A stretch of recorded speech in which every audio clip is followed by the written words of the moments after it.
Hello there, friends. Welcome to my new YouTube channel. I had some friends that wanted me to start a YouTube channel, so here I am. It's my very first one. I hoping that I can just have some fun and meet some people in the horror community and the film community overall. To be honest, I like pretty much all genres of film. I watch everything there is. I like them all. But my YouTube channel, I'm gonna post videos on Monday, Wednesday, and Friday. And it's going to be everything I watched from my personal collection, not digital, but just everything I've watched from my personal collection. And I'm gonna showcase each video off, or each item off, and just give my quick thoughts on it, because they'll all be nice and fresh on my mind. And just show you what the case looks like, and do a showcase slash review slash I get to watch all the movies in my collection finally. That's the biggest reason why I'm doing it. It's because I have this massive collection, and it's so hard to watch them. So like the other day, me and my wife went to watch a movie, and I just said to her, let's just pick one, go with it, and it's like watching a brand new movie. It doesn't matter when it came out, because if you haven't seen it, it's brand new, in my opinion. So yeah, so I'm just gonna get started, have some fun here. So today I have 5, 6, 7, 8 titles that I've watched over the course of this weekend, and I'm gonna just start here. So the first one, this one was quite the letdown, actually. This is Night Swim, like that. I'll even show you the back, just in case you want to freeze the frame and read it for yourself, any kind of special features it comes with and stuff. But where do I start with this movie? Geez. This one had a little bit of potential, but it just felt so weird, like just cliche, run-of-the-mill PG horror satisfaction. Some of the CG in it was horrendous. I don't know, man. I didn't have much fun with this at all. I can't even name one part that was actually scary. It's silly. I'll open her up though, just to showcase. My slip cover has a tiny little ding in it, which kind of annoys me, but whatever. I doubt a movie like this would have any reversible art. No. Who put this one out? Universal? Gotta get your shit together. In Blumhouse. Get your shit together. Yeah. So I'm just gonna skim right over that one. This one, like, watch it obviously, because I'm a big proponent of watching everything. And but just don't expect much. Yeah, that's my first one. Now this one came out of my Tony Curtis Kino Lorber collection I have. It's 3 of his movies. It's called The Great Imposter. It's comes with a few special features. It comes with a commentary, actually, that's pretty cool, that I watched the first 20 half hour. Again, after I finished the movie, I put on the commentary and actually learned a couple things. Like, first off, it's based on a true story. I learned that from the commentary. It's based on, what's the guy's name that it's based on here? Can't remember his name. Anyways, it doesn't matter what his name is. Watch it and you'll see. But it's based off a true story of a man who basically lied his way into all kinds of jobs and positions his entire life. And he ends up in the military, ends up as a doctor, he ends up just doing all kinds of stuff. And then he meets a woman, and he starts to develop a conscience, and it's a good story. I like it, and it stars Tony Curtis. In case anybody doesn't know, that's Jamie Lee Curtis's father. This is actually the first movie I've ever seen with Tony Curtis, and I liked it quite a bit. Like, I'd probably give it like a 2.5 star out of 5. I think that is what I gave it on my Letterboxd, and I definitely recommend it. It's from the Tony Curtis box set from Kino. I also, yeah, I'll just move on from that one. I don't need to talk too much. I don't want to spoil it. This next one here, this is also from Kino Lorber. This is from the Mario Bava collection. This is Black Sunday. This is a classic. This is 1960. It's it. This one was a bit overhyped for me because it's at the top of a lot of lists for how great it is for the times. And here's the thing: for the times, it is good. It's very good for the times. It has a lot of gore, which shocked me. I think it only has like one scene of nudity or something, but that doesn't really matter. But it tells a story of it feels like Salem witch trials. It's Barbara Steele here, who's got some of the creepiest eyes in like movie history, in my opinion. That's almost not even CG. That's just her eyes. No. But it really it landed, like, I gave it about a 3, I believe, on Letterboxd out of 5, and I only gave it a 3. It would have went up to a 4, but I got a bit bored about halfway through to the beginning of the third act. I was a bit falling out. I didn't pick up my phone. It kept me sucked in without picking up my device at all, but it's definitely worth a watch because it's considered a classic. It's Mario Bava, who's, in my opinion, one of the greatest Italian horror, well, not just horror, Italian directors in general. He's directed more than just horror. But it's definitely worth a watch. It's just Salem witch trial type movie is what it feels like. I won't spoil anything more than that. It's got a couple twists. It's got good acting. This next one I watched with my wife and one of my daughters. This is from Scream Factory. And this is My Demon Lover. I picked this up a while ago. I haven't got around to it until now. But it doesn't really star anybody. To be honest, I've never seen any of the people in this in anything else. This is it. But it's done by New Line Cinema. Robert Shea, obviously, is the producer of, for anybody that doesn't know, he's the one that produces Nightmare on Elm Street and all kinds of franchises. New Line Cinema. Directed by Charlie Leventhal, who I don't know, so I can't really talk about that, but it came out in 1987. And this is another one that lands in like the 2.5 star for me, like halfway, and it had a lot of good comedy. Should I say a lot? It's more like about 60% of the jokes fall flat, and I found them kind of immature, and that's what brings it down stars for me. But it had a couple things that were really funny, so it's irritating. And then the acting was pretty solid for what it is, just a crazy like 80s horror movie. But it's definitely worth a watch if you can get your hands on this, or if you have it already and you haven't thrown it in yet. Give it a watch because it's worth it. So it's Scream Factory. The thing with Scream Factory, I find, is that I don't mind buying them, like blind buying a Scream Factory movie, because usually I'm not terribly disappointed. I know that it'll be at least like a 2. Like it won't be horrendous. I'll just get off horror here for a sec. This next one, this is from Kino Lorber again. This, actually, I want to talk about this. First off, the movie's called The Revolt of the Slaves. This one is 1960 as well. And it doesn't star anybody that I've ever heard of. I'm going to talk about something quick, though. Here's the thing. The spines on these Kino Lorbers with the Studio Classic line, with the white writing on the black. At first, I hated these.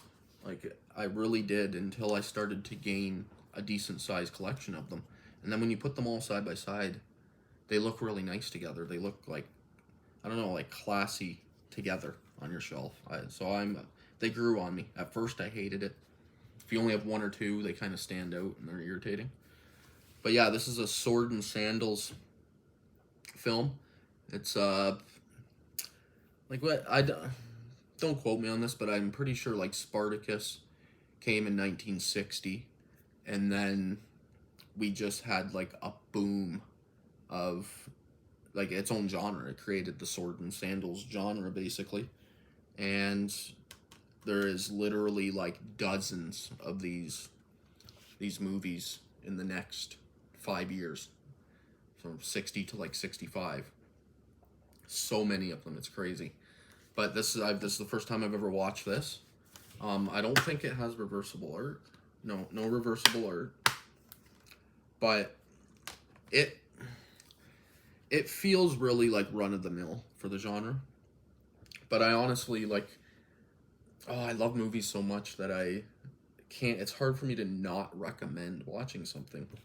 But I would start with the biggies, obviously, if you're going to get into that genre and start going down that road of like Bible epics.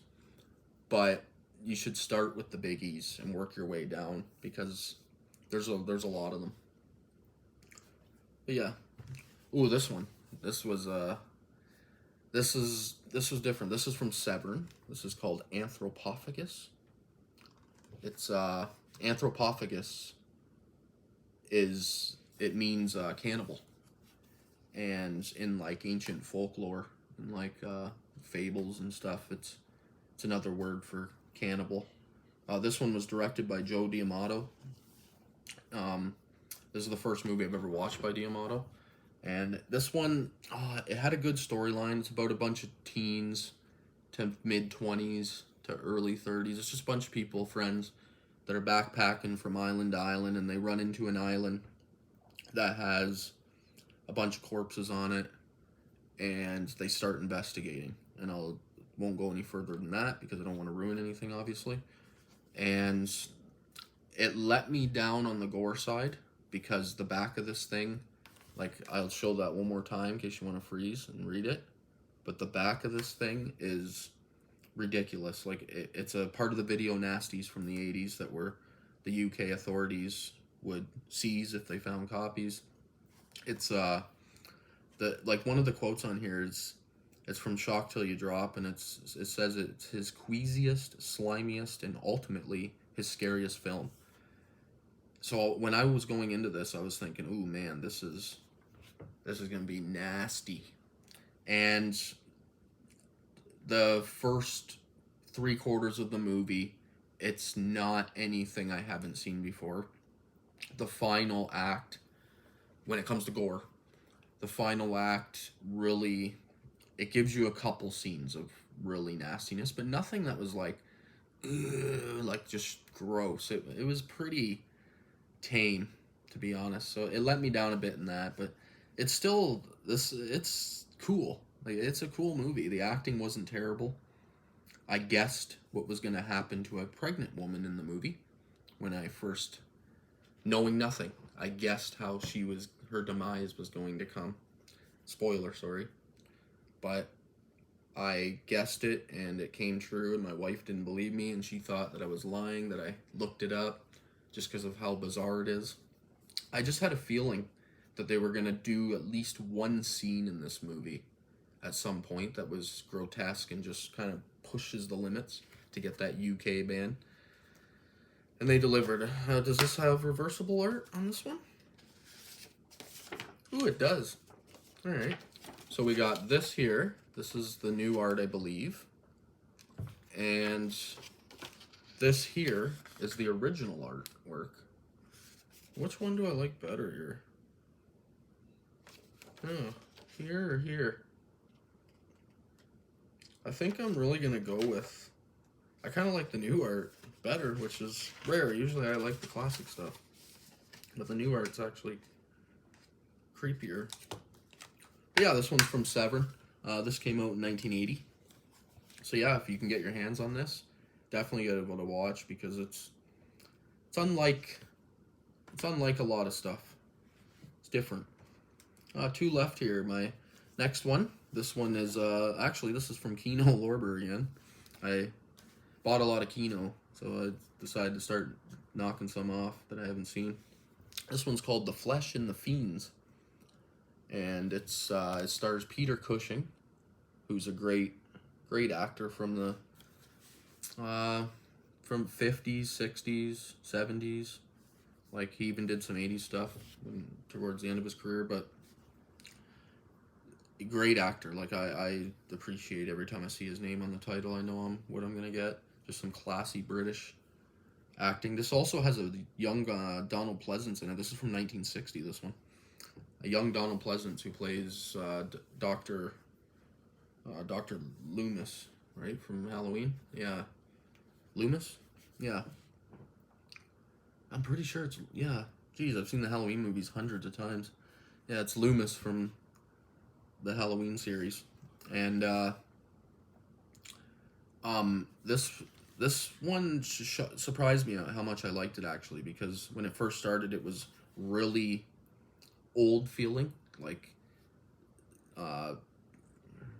you know what I mean, like, just like it felt like a 1940s movie and 30s, not a 60s.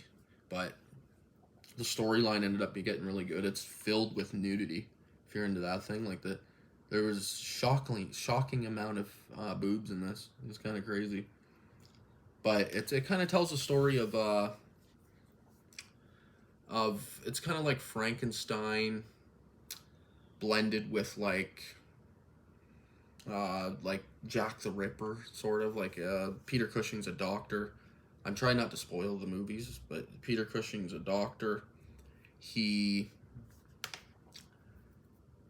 paying these two guys to kill people and bring them corpses so he can do scientific experiments and advance science and stuff. And it's got some twists and turns. It's got a love relationship between a like classy British man who's studying under the doctor and a prostitute, and it's like a side story of relationships drama, which comes to a decent conclusion that I enjoyed. But it's definitely worth it. There's another one of those spines that part of the Studio Classic line. This one doesn't have reversible art, I don't think. No reversible art. I do like the discs on Kino too. Like, everything's the same. Feels like a library. And my last title for this episode here, my first episode, this one I was itching to get my hands on. I tried, like, when these came out, I tried ordering them all off of shoutfactory.com, because here in Canada you just can't get them for some reason, and it's freaking maddening. And I ended up getting a copy on Amazon randomly, like, it just popped up. And that is, I will just show it here. This is Coraline from 2009. It is just a gorgeous steelbook here. Like, absolutely gorgeous. It's the nicest steelbook in my entire collection. Ooh, what's inside here? We got a booklet. It's got, show some pages here quick. It's just like stories from the people that work on it. Just some stuff like that. Don't need to go too in depth on that. It's got nice artwork on the inside. The discs are really nice. 4K and Blu-ray. I also have to shout out that this 4K is phenomenal. It looked and sounded just perfect. Like, you'll never need to buy another copy of this movie. No matter if it ever came out on any other format, this is the one, because it just looks phenomenal. Love it. But Laika Studios, is it Laika or Leica? I'll go with Leica.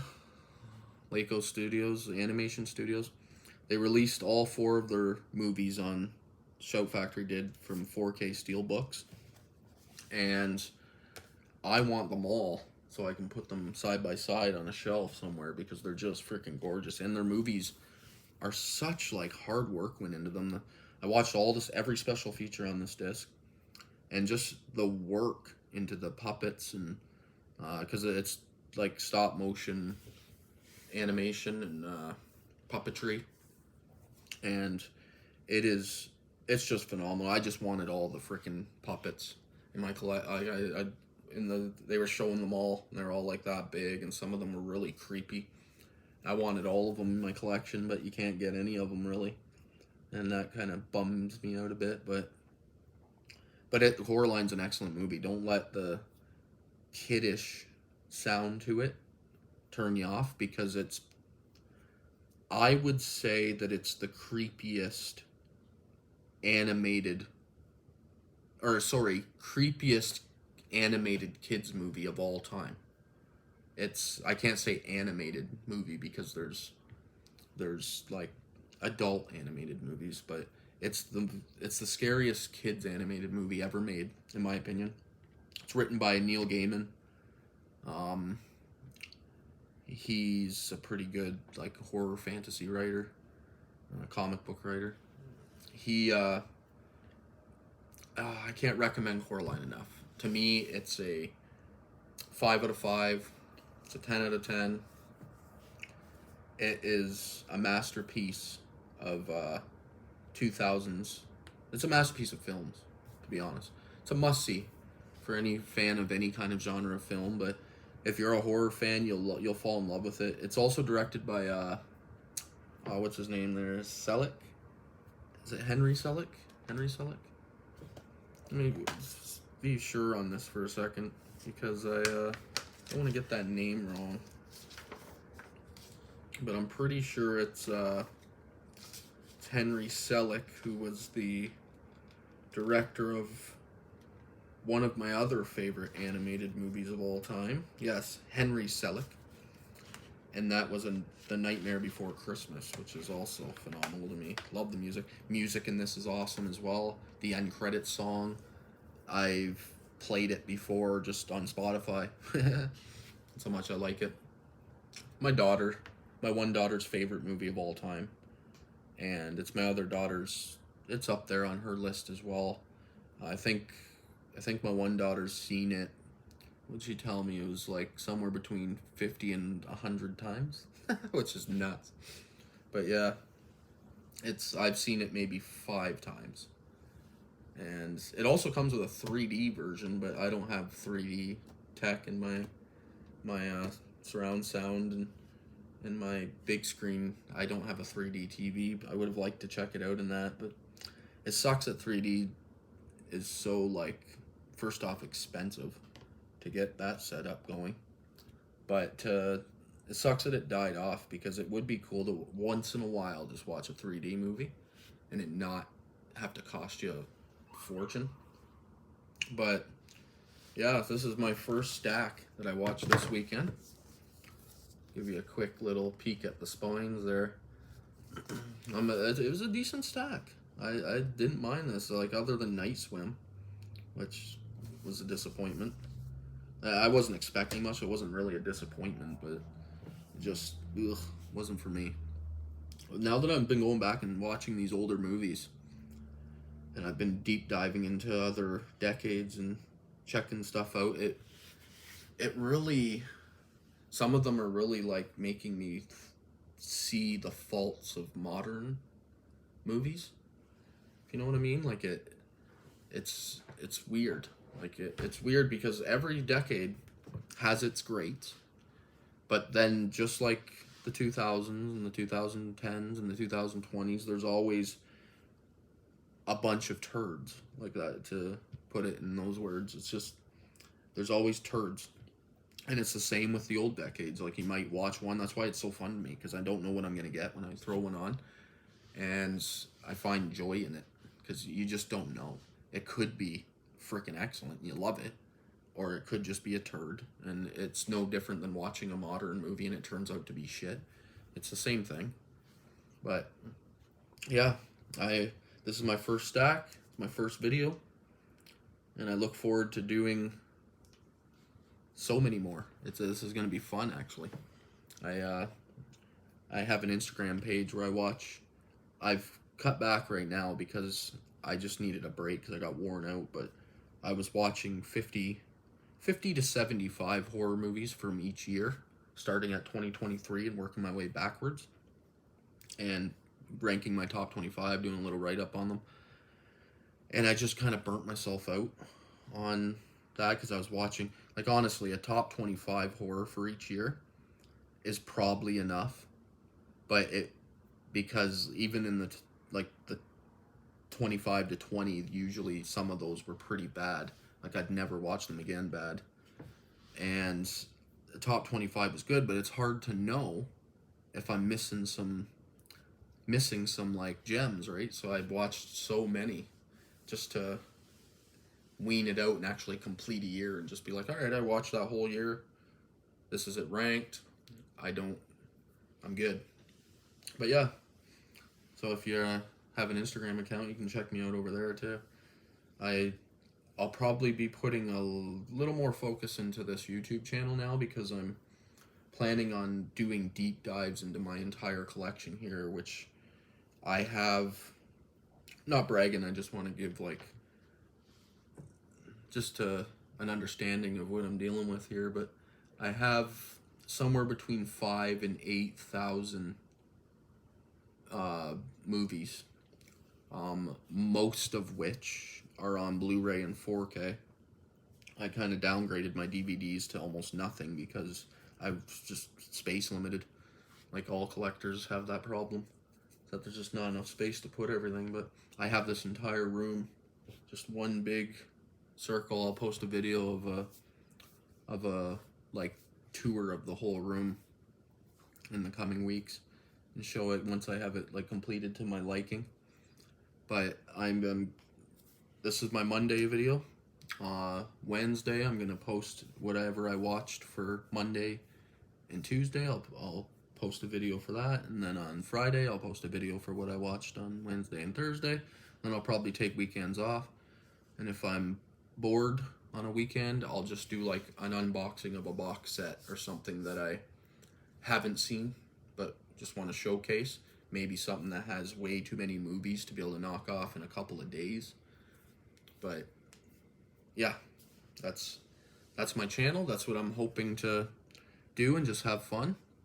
And maybe once in a while I might have a guest on. Like I gotta give a shout out to my friends Brendan and Sam, because they're the ones that actually gave me this whole idea. They introduced me to Instagram and told me about the pages, and they have their own YouTube channel. You should check them out over at Our Life in Horror. They're on Instagram, YouTube. I think they're on other platforms too, but I don't have the other platforms, so I'm not sure. But Instagram and YouTube, they do great stuff. Their YouTube channels got some great content there. But yeah, he introduced me to everything, so I owe it all to him. Anyways, I'll shut this video down. I could talk all night about movies, by the way, but I'm going to shut this video down, and I'll see you on Wednesday. Thank you for checking me out.